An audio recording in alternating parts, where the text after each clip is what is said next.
Ah, the child of Baal has awoken.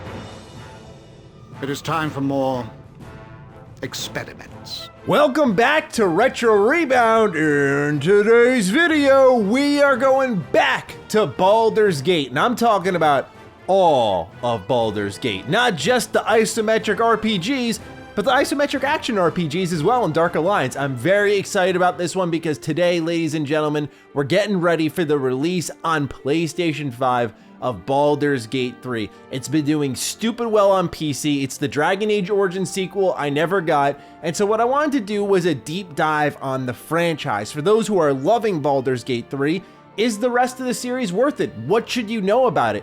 I took the dive into Baldur's Gate 1 and 2 for the first time ever, and on top of that, I went back to Dark Alliance 1 and 2, where a lot of my first introductions to Baldur's Gate were. So I'm actually coming from a completely different angle than most videos about Baldur's Gate typically would. In fact, I would say my first traditional experience with Baldur's Gate as you would know it and love it was Baldur's Gate 3. So, is Baldur's Gate worth it in 2023? I hope to answer that question. And with that, ladies and gentlemen, if you're new here and you're into nostalgic and retrospective content, you're in the right place. Consider subscribing, and now, let's begin with Baldur's Gate 1. One thing I will go ahead and let you know right now is that the community is not super pleased with the enhanced edition that I have here behind me on consoles. It's already outdated, it's in desperate need of a remake or a remaster once more, and people aren't pleased with Beamdog's efforts. This isn't necessarily what I'd call the definitive way to play the game, but I will say they did a decent job mapping a pretty complex CRPG over to console, but there were a lot of things lost in translation. But for me as a brand new player, I'm stepping into this a little bit scared. I know these games aren't necessarily beginner friendly, and the rumors were true. It's not. So you're dropped into this world and you're looking for your father to then eventually leave on some mission that you really don't know much about at all. And then you eventually watch Gorion die at the hands of some type of armored figure. And you're like, okay, what's going on here? And what's interesting about Baldur's Gate 1 is I find the politics of it all to be compelling. As I'm exploring the world, I have assassins coming after me. I actually had someone approach me at a bar and they went, "Hey, Maddie, what's up? We're supposed to meet here, right?" And you're like, "Yes, my name is Maddie. It's great to meet you." And they're like, pull out the knife. Good, because I'm supposed to meet you here. I'm like, whoa, whoa, whoa. Yeah, that type of stuff I really like because it keeps me on edge, like who's friend, who's foe. And obviously, I think the big drawing point to Baldur's Gate, from what I have learned while playing, is the connection your main character always has to the villain and how that really strengthens the sequel to Baldur's Gate, which we will talk about. But the first one I know is not the one that gets a lot of talk, but for me as a BioWare fanboy, I'm kind of disappointed myself I never went into these. But diving in now, you can see the energy of what I love to call the golden era of BioWare. But it's funny, as someone who considers themselves a bit of an RPG aficionado, I was always scared of these games. But hopping in, I have to say, not too bad.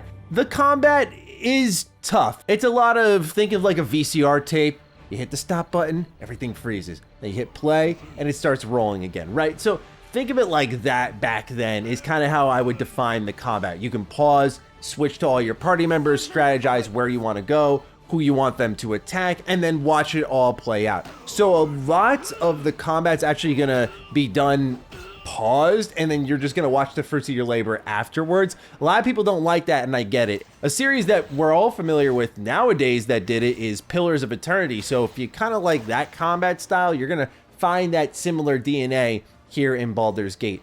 The inventory management on console doesn't feel particularly great. That's one thing that you should be aware of here for Baldur's Gate. But eventually, you learn the mess and you get used to it, and it's well written. It's definitely a game that has a sense of pace. One thing I recognized with it is I thought it'd be very slow, very ancient, but now they kind of get you out the gate rolling, and the real grab here is the mystery as to why people around you and important people throughout the game are dying, and it leads into what is one of the most celebrated sequels of all time, if not to many, the best sequel of all time, Baldur's Gate 2, which we have a complete in-box copy of here behind me.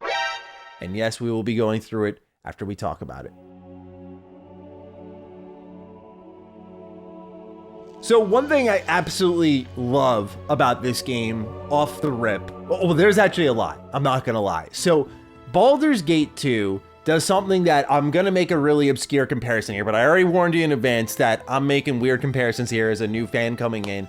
Does something that the Trails series does that I always thought was cool. So one of my favorite components of the Trails games is they never level 1 you, is what I call it. So when you get into the 3rd game, 4th game, 5th game, and so on in the series, you don't just go back to level 1, you're at level 50, and in some games you start off at like level 90, and it makes sense, right? Like, no, I'm not a low level, I've been fighting for a while, and the story goes on, and so the game has this feeling of continuation. So Baldur's Gate 1, the level cap is around 7 or 8, which is something that is common in D&D. That sounds very low, but if you look at the pace at which you level up in Baldur's Gate 3 for a modern example, you'll see, yeah, it rolls a bit slow in D&D waters, whereas many video games nowadays, you're leveling up constantly. But with Baldur's Gate 2, they raised the level cap a couple of times. So when it comes to the base game, you have level 14 to 21, which was already pretty high. And then the Throne of Baal sets it to around 31 to 40, which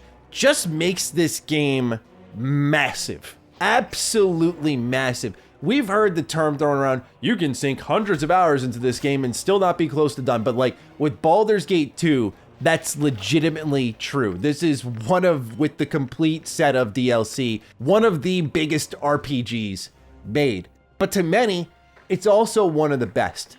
And I think that's thanks to its villain, Irenicus, who has some dope moments that, oh my god, again, you just feel the BioWare energy. And there actually was, in the scene where you escape the dungeon, you see Irenicus and he's just rinsing people. Someone remade that cutscene using the Dragon Age Origins toolset. Must I be interrupted at every turn? Enough of this. And I just can't wrap my head around how perfect of a fit this is. It is exactly what I imagined watching it all play out there and then, and what I was thinking of, because as we'll talk about with Baldur's Gate 3 in this video, I just look at this series and think Dragon Age Origins constantly. Dragon Age Origins is one of my favorite video games of all time, and the reason I love it so much is, much like with Baldur's Gate, political intrigue, that type of stuff gets me invested because I like the choice and consequence the game boasts, and so it raises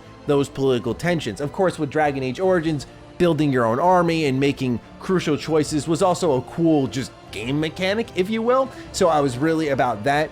But I was so upset that BioWare deviated from what I think made Origins so special. And so when I go back and play these, and along with Baldur's Gate 3, it feels like a part of my heart is healing in real time. But Irenicus is, I mean, from voice work, especially back then, the voice work for Irenicus is fantastic. Everyone else sounds kind of hit or miss, some really good. I noticed an improvement in Baldur's Gate 2 versus Baldur's Gate 1 for sure, but Irenicus just stands out. Iconic villain, no doubt in the making for me right now. They act sooner than we had anticipated. Let's just say the murderous spirit of Baldur's Gate 2 resonates with me. One thing I really like is being able to import my character from old games, a trend that Golden Age BioWare always had. In this game, even though I didn't get a lot of hours logged into Baldur's Gate 1, I could import my BG1 character into BG2, and seeing characters like Imoen, who was kind of ditzy right in the beginning of the first game, like, hey y'all, and then all of a sudden, she's talking about love and death and all this stuff. I'm like, wait, what happened here? I love the carryover, the transformation, and you notice this even in your own main character, who sounds kind of evil for reasons I will not spoil, but again, a lot of murderous intent in this game, and it all begins in a prison of sorts, where people are being cloned and they're trapped in these chambers, and there's a talk of unlocking your true potential and what's really going on there. But it's a much darker start with a lot more combat. It's a very big dungeon that, again, goes back to what I said with Baldur's Gate 1. If pace is your concern with these games, do not be afraid. In fact, it goes so fast that sometimes, a lot of times if you're me, you'll die. And I really appreciated just how quick and rip-roaring it was, especially in a sequel. You just want to get going. Whereas Baldur's Gate 1, they have a bunch of tutorials or tutorial characters, like literally called tutors, that'll teach you things about the game. Like you can ask them, hey, why is your circle red? And then you can end the conversation by saying, I'm done asking about feet, which I just thought was hilarious. Like the game has a decent amount of humor. But before we get into more modern Baldur's Gate games, let's take a look at an absolutely fantastic complete in box copy here that has a book in it. Literally. You're gonna freak out if you like this touch of retro Rebound for sure. So let's crack it open. And here we have a complete in box copy of oh wait, what is this? I'm just playing, y'all. Get out of here, GameStop. All right, what we have here for real is Baldur's Gate 2, Shadows of Alm. Oh, it is beautiful when you see BioWare and Black Isle on the same box art. Let's read, wait, you thought I was gonna say the back of the box? The inside of the box. This is a beautiful complete box experience, so soak it in, ladies and gentlemen. We don't get these often. In Baldur's Gate 1, you defeated your evil half-brother, Saravok, and prevented your father, Bal, the dead lord of murder, from returning to the Forgotten Realms. Now, in Baldur's Gate 2, Shadows of Alm, the stakes have become much higher. Will you resist the evil within you and forge a legend of heroic proportions, or will you embrace your monstrous inner nature and carve a swath of destruction across the realms? It also says down here, your story begins anew in the exotic southern kingdom of Alm, amidst the opulence of the sinister capital city of Athkatla. Journey through the fierce, unforgiving wilderness of Alm and through the treacherous caverns of the Underdark in your quest for artifacts of awesome power and treasure of inestimable wealth. Even challenge dragons if you dare, such is the life of a legend. I apologize in advance for any of my Baldur's Gate pronunciation not being up to snuff. The back of the box says, and we got a lot here, welcome to a world of intrigue, adventure, and fierce combat. Every world has conflict, good and evil, friend and foe, safety and danger. In Baldur's Gate 2, Shadows of Alm, you'll find yourself between these factions. This epic sequel to the role-playing game of the year will immerse you in a world of intrigue, adventure, and fierce combat, where your ability to discern the difference between these sides with the assistance of steel and spell determines your fate. Set in the Forgotten Realms campaign setting, Baldur's Gate 2 is the most stunning advanced Dungeons & Dragons game to date. And we have a lot of features here. You usually get like 1 or 2 if you're lucky. We got like 8 here, y'all. So it says, create a new character, import your Baldur's Gate or Baldur's Gate Tales of the Sword Coast character into Baldur's Gate 2 and continue the epic saga. New weapons and AD&D proficiencies, including 2 weapon fighting style, create unique combat options for players. Real-time gameplay with the ability to pause at any moment and even custom script your character's behavior to refine your strategy. And then encounter hundreds of different types of monsters, thousands of NPCs, and over 130 new spells for a total of over 300 in a huge and intricate world.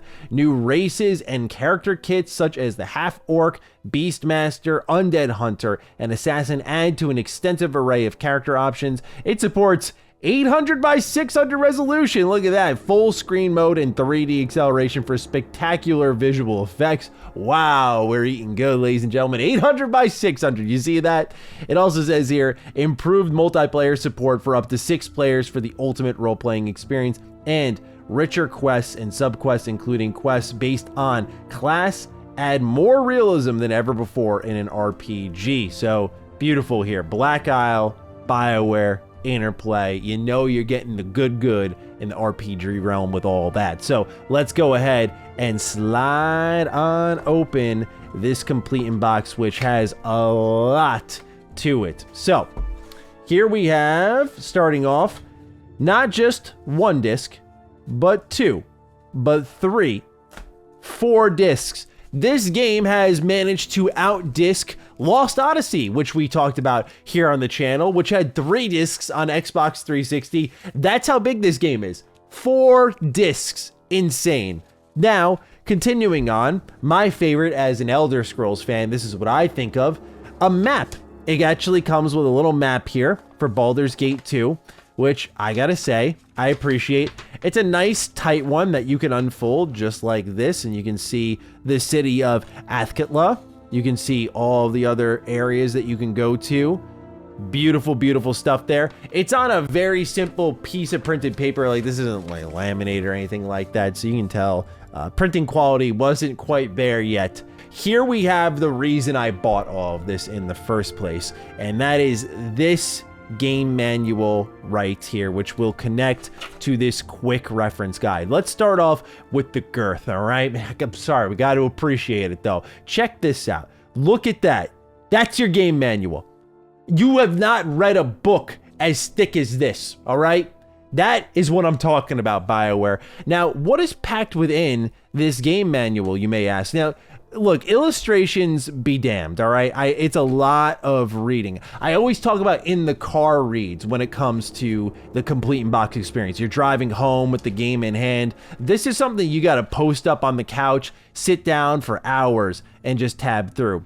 What it's going through is key characters that you're going to meet. It's going through the monsters you're going to meet. It's going to give you little written tips here from in-world characters. And you got to remember that as I go through all this, things like alignment, combat in Baldur's Gate, this is Dungeons and Dragons. So at the same time as teaching you, hey, here are the controls for the video game, here's how you get through everything, you're going to see here that it's also breaking down ability scores, classes, and what those classes do and what kits they come with. This is D&D. They have to teach you D&D at the same time as teaching you the game. If you know D&D, you know Baldur's Gate. They even break down the alignments in full here, what lawful good is, neutral good, chaotic good, and so on and so forth. Weapon proficiencies here down at the bottom. Spells and spell levels. I mean, this is incredible stuff here, man. They're going through it all. And this is why, as you're going to see here, we're going to keep tabbing through it all. I mean, it's just packed with more and more stuff, from spells to weapons to armor to builds. It's so much here. Like, this is all pre-spells here. It's incredible. And then there's a table for all the ability scores. This thing has every single answer that you need. Reputation reaction adjustments, you know, what happens there, NPC reactions towards reputation, and then the credits here in the back. Take a bow for that manual. And that's why they have this right here, this quick reference card, they call it. And it's here you can unfold for the PC controls, but also you can reference all of the spells, the movements, the character states. Anything that confuses you, you can pause your game. You can whip this out, and all of your answers are right here. It kind of reminds me in a way of like a board game where when everyone gets stuck and they're not sure what the rules are, you pause, you pull out the rule book, and you check it out. So yeah, this is easily the biggest manual we've had to go through, right next to probably Diablo 2, which was just a thing of beauty. This has to be right up there with it. But ladies and gentlemen, this is a beautiful, complete in-box copy of Baldur's Gate 2, and I gotta say, big fan of what they packed into this one with the map and all. Come to the Elf Song Tavern. It is a small place, filled with a motley assortment of patrons. It's interesting to see how Baldur's Gate and the original Fallout games kind of followed the same trajectory. Two hardcore RPGs, two amazing RPGs in a row, and then they tried to find a little bit more breakout success, and they had a lot more success in the Baldur's Gate region than they did in the Fallout region. But yes, after all of the CRPG nonsense, they thought, well, let's make an action RPG, and that's where Baldur's Gate Dark Alliance was born. Baldur's Gate Dark Alliance was the game, and we all have one growing up, that you had that friend who had that system or that particular game, and you'd go over their house as often as humanly possible to play that game. For me, it was Dark Alliance 1, and it was Mega Man X Command Mission, two of the most random games you can think of, but that house was the host of those games, and I was going over as often as possible, and so we would start over Baldur's Gate Dark Alliance constantly, and finally beating it was one of my favorite gaming memories as a kid. Now, when Wizards of the Coast came around and re-released Baldur's Gate for PlayStation 5, they did the same for the sequel, which we'll talk about afterwards. I was very pleased until I saw the price tag. And then, especially if you're a PlayStation fan, the trophy list for the first Baldur's Gate, what is happening? Like 5 trophies? That's all we get? Oh my God. But This is a retrospective, let's stay in the past here. Baldur's Gate Dark Alliance starts off with you entering the city of Baldur's Gate and getting jumped by a Thieves Guild. Now, the surprise here is that there's a Thieves Guild war ongoing and all of your money and stuff has been stolen, so guess what? You gotta go out and exact some revenge. Now, one thing that I always remember with this game is it was kind of tough in the early goings. As you got your build together, it definitely started to ease up, particularly in Baldur's Gate Dark Alliance 2. It does have, I'd say, a more easygoing power curve. Whereas Dark Alliance 1, when I tried to play on hard difficulty, oh, they will make you pay. Do not overestimate your abilities. Now, I distinctly remember looking up cheat codes for this game as a kid, and one that was considered a special tips and tricks for the first Baldur's Gate was to jump everywhere you go. So I just have the hup, hup, hup sound effect just stuck in my head for all of eternity, because Baldur's Gate Dark Alliance, I think the math was you go like 1.8 times faster when you jump everywhere. And so it's true, if you want to get through the game a little bit quicker, you jump everywhere. But yeah, it's a simple action RPG at its core. There's no crazy loot that's going to say anything beyond like flaming short sword +1 and +2 and +3 and +4 as you continue to upgrade it. But that's kind of what makes Baldur's Gate Dark Alliance amazing, is its simplicity. At least to me, as someone who has a lot of nostalgia for it. What I love about Dark Alliance is that I think my love for it only increased because I do think of Diablo. I think of Borderlands and how so many games, Neo, we get these loot vomits, right?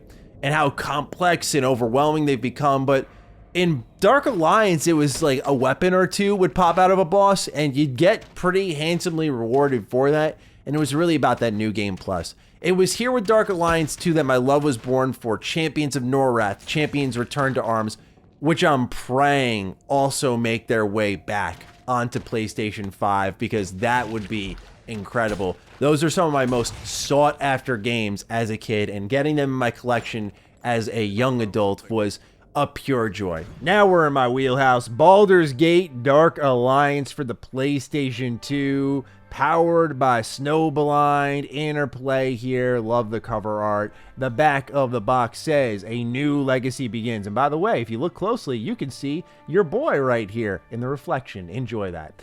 Experience the massively popular world of Baldur's Gate as never before. Baldur's Gate Dark Alliance thrusts you into an epic adventure filled with intense action, intricate puzzles, and sinister intrigue, where your mastery of cold steel and devastating spells is the only thing between you and ultimate evil. Hack and slash your way through more than 40 action-packed levels. Keep an eye on that number there. More on that in a bit. Battle over 35 vicious creatures, including gelatinous cubes, frost giants, and dragons. Play as one of 3 amazing heroes, each with their own unique powers, appearances, and skills. An incredible single or 2-player cooperative play. Co-op was my favorite way to do this. Customize your character to gain new attacks and abilities, and produced by the award-winning Black Isle Studios and developed by Snowblind using the 3rd edition Dungeons & Dragons rule set. So there is a little bit of D&D there. It mentions blood on the back. This is a Blockbuster disc, which normally I get a little peeved by that, but I think it's actually really cool to have that little piece of history. The blood is important to point out, though, because when you are hacking, whacking, and smacking your foes, you're going to see them fall to pieces. But yes, we have a beautiful manual here. So they walk you through the world of Baldur's Gate. You may not be a D&D dork, but they're going to force it upon you anyway. Ladies and gentlemen, continuing on through this, they talk about the realms here, what Baldur's Gate is, all important backstories here, the heroes of Baldur's Gate, the characters that you can play as well. They walk you through little things like blocking, switching weapons, auto map. It's very important to have auto map, but things going to be pretty much overlaid on your screen 24/7. The character statistics screen, I swear this is just burned into my brain. I feel like every single game that had loot and a customizable character just had this growing up, although it's funny because they all came from the same team probably. Continuing through here, character abilities, secondary statistics, a lot of the weapons you're going to get, which this game had a decent amount, a respectable amount when you combine that with the spells and the spell effects. I can hear this dude's voice in my head right now. Just so many memories with this game. Going through all the armor attributes, there was a lot to this. Like here, they're even breaking down all of the spells. Arcane Quiver I always thought was really cool because every character has their own special attacks and skills, so it made replay value kind of worthwhile. We see more active feats here. Bull Rush was a really good one for the Dwarven Fighter, and here you even see a dragon at the tail end as we get through all of the remaining characters you're going to meet in Dark Alliance. Some friendly, some not. Shout out to Karn. This dude's a menace. That's the weirdest looking mask I've ever seen, but another character that's just burned in my brain because he's there in the intro of the game. And then here we're at the back of the manual, and that, ladies and gentlemen, is a complete in-box experience for Baldur's Gate Dark Alliance. And before Baldur's Gate 3, there was just one more Baldur's Gate game, and that's Baldur's Gate Dark Alliance 2. You want to talk about what I mentioned earlier with Baldur's Gate, how it just throws you into the thick of the action? Baldur's Gate Dark Alliance 2 is just that. At least with Baldur's Gate Dark Alliance 1, you get thrown into, a little bit of a story setup. You get to this bar, you talk to a couple people hanging around, familiarize yourself a bit. With Baldur's Gate Dark Alliance 2, it's like you're in the middle of the woods, someone needs help, you gotta free some prisoners from a goblin camp, and it just goes off from there. Now, what I have to say I love about this game is the tremendous gameplay improvements. In the first Baldur's Gate, you pick from one of three classes: a human archer, a dwarven fighter, or an elven sorceress. But in Baldur's Gate Dark Alliance 2, you get multiple new classes, you get an elf blood mage. I mean, I was all over that right away. I am a sucker for elves in fantasy games, if you couldn't tell by my picks in literally any fantasy game. If you watch closely in my videos, you always see Maddie's an elf, and I don't know, I can't help myself, all right? But what I also liked in the terms of gameplay improvements was the skills, and how in the first game you would level up and you'd assign your skill points, and that's all the same here in Baldur's Gate 2. There's just a lot more ground to cover. Like if you're the mage, you're gonna have a lot more spells at your disposal. One thing I really loved as a necromancer was I could animate the dead, and the way I stayed alive in the early goings of this game was by siphoning the life force from my enemies. And when I upgraded that again, I was siphoning it from multiple enemies at a time and doing more damage. And it's there you really feel the power curve quickly picking up, right? Remember I said in the first game, you'll get bounced around quite a lot. In this game, it's the same. Like, there are going to be some kind of janky encounters, and this is just the nature of Dark Alliance. It's kind of a take it or leave it sort of approach. You're going to have those moments where you pull up into a room full of goblin archers, and no matter how much you block, how you try to approach them, you're going to get hit a lot. You're going to spend a lot of potions, and you're going to have to approach it strategically. You're going to have to save scums. Something I did while playing Dark Alliance 2, just constantly going back to the save station. Okay, I took out 2 goblins. I'm going to go back, save, and take on the rest, and hopefully I don't lose progress. Like, it has a very PS2 stink to it, if you will, in that regard, but that's why we love it. I have to say, though, I think Champions of Norath and Champions Return to Arms are definitely massive improvements upon these two in the terms of the amount of classes, the balancing. It feels like they got it right there. With Dark Alliance, you always just start off extremely weak, but I think Dark Alliance 2 did a much better job of handling all of that. There was also a focus on crafting in this one, which I thought was great because, again, the loot vomits weren't gigantic in Dark Alliance, something that I've already said I really appreciate about the game. So just enhancing what was already there, I thought was a step in the right direction. One thing that also stands out about Dark Alliance, maybe not in the best manner, is one thing I loved about Diablo 4 is how the hordes would just come at you in massive waves. It was really satisfying to just take them all out. In Dark Alliance 2, a big horde is like 5, 6, 7 enemies. That's really pushing the power of the PS2 there when you got that many enemies on screen. So you don't really get that satisfaction of like, wow, I really took out a ton of them there. Yeah, it's really about, again, that save scumming strategy that you're gonna have to resort to sometimes. Or like in Baldur's Gate Dark Alliance 1, where you're in the Thieves Guild and there's platforming challenges. It's like, wow, challenges all over the place here with traps everywhere. I don't know, these were Maddie's first Diablo style games. And I think the reason I loved Ultimate Alliance so much is because it had a lot of Dark Alliance energy. And the reason I loved Champions of Norath, Champions Return to Arms, Justice League Heroes, Diablo even, was because of these games. I owe them so much. I have such a soft spot in my heart for the Dark Alliance series. But let's go over Dark Alliance 2's complete in-box copy and then wrap up talking a bit about Baldur's Gate 3. All right, here we go. Dark Alliance 2, last complete in-box copy of the video.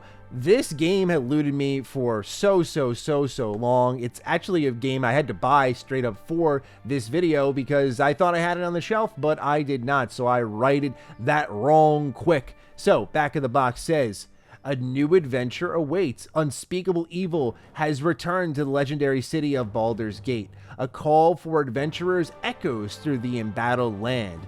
Cunning warriors and bold magic users are desperately needed to reclaim Baldur's Gate from a dark sorcery that threatens all in its path.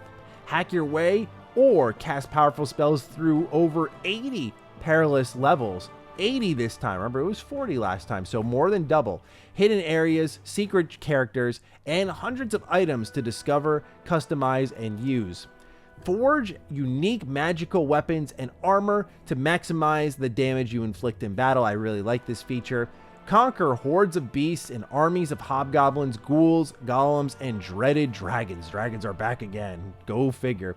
Compelling single or two-player cooperative modes of play. So a lot of the same features, but here at the bottom, the best part, as I mentioned, the 5 new heroes: Barbarian, Cleric, Rogue, Monk, and Necromancer. I think I said Blood Mage, but apologies on that. Here on the inside, beautiful looking disc art here. We have cheat codes printed out on the inside, and then for the complete in-box copy, yeah, they decided to step away from the colorful manual. Kind of disappointing, but it goes around the same 1, 2, 3 you saw in Dark Alliance 1. They go through some of the major characters. Of course, here in the early going, they also introduce you to what Baldur's Gate is, Welcome to the Realms, all that fun stuff. So if you did not know what any of that is, you can start off by reading that. The auto map again, the main screen again, just the same thing, but less colorful. But, you know, it's a little more bulky because they're going to go through more characters, more spells, more items, because this game's literally Baldur's Gate 1, but more, as you'd expect from a good action RPG sequel. You can hurl weapons, which I always thought was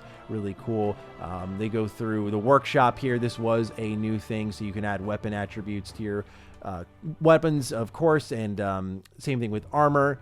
They break down all of that here: shoddy, remarkable, superior, grand, imperial, and flawless. Basically the tier system that would define the loot that we see even up to this day with your typical common, uncommon, rare, and so on and so forth. Again, a lot of spells, a lot more spells. You see pages and pages of spell. You can actually see in the background a map here, which I always thought was cool. Hints and tips: take it slow if you're wounded early on or run out of magic energy quickly. Simply wait around in an empty room and rest a while until your hit points and energy are back up and full. It can save you from having to reload your game when an extra monster jumps out when you were least expecting it. Remember what I mentioned about save scumming? Yeah, the game kind of recommends it, so they built around that. And then here we have a little slip for interplay, and this is actually a little continuation of the illustration, which I thought was cool. But that, ladies and gentlemen, is a beautiful, not illustrated, complete in-box copy of Baldur's Gate Dark Alliance 2. And now we have Baldur's Gate 3, a game that I already had on my wish list the second I saw Larian was behind it, developers of Divinity Original Sin 1 and 2. But a lot of people seem to have been sleeping on them because, oh man, the beast has been awoken now. It's doing so well on Steam. I hope it kills it on PlayStation. Baldur's Gate 3 is nothing short of a triumph. In a day and age where AAA development continues to give us diminishing returns as consumers, asking us for more money for the bare minimum, Baldur's Gate 3 steps in and says, we're going to over-deliver on everything. Not only that, but let's rewind the tape a little bit. Didn't I say I really like Dragon Age Origins? To me, Baldur's Gate 3 is the Dragon Age Origins sequel I just never got.